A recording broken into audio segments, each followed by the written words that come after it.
When I was in Guatemala, one day, Irma, this lovely indigenous woman, came into the kitchen and she said my hands were burned shut at the age of 2 because I fell into an open fire in my family's home. You see that, you make a difference.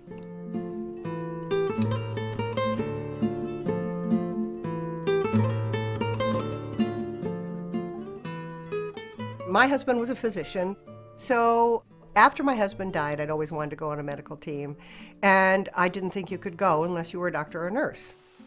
So I offered to do whatever there was to do, which was to cook in the kitchen.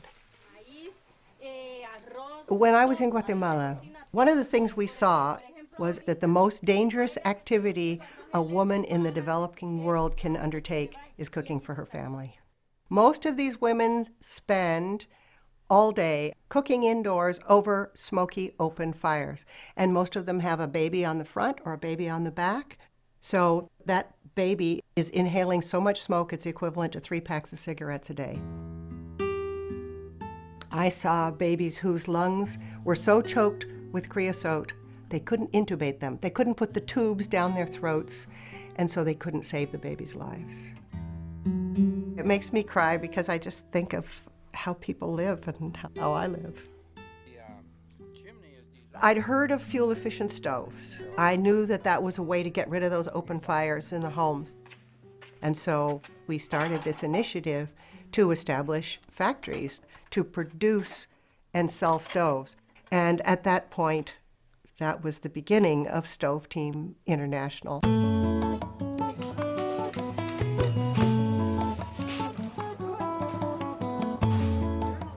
What we did was we developed the Sina, which is a portable stove.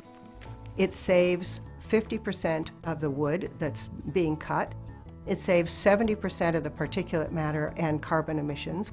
And the exterior is cool to the touch even after you've been cooking for some time.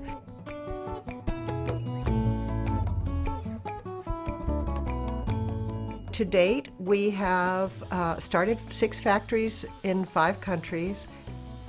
I want this to go on forever.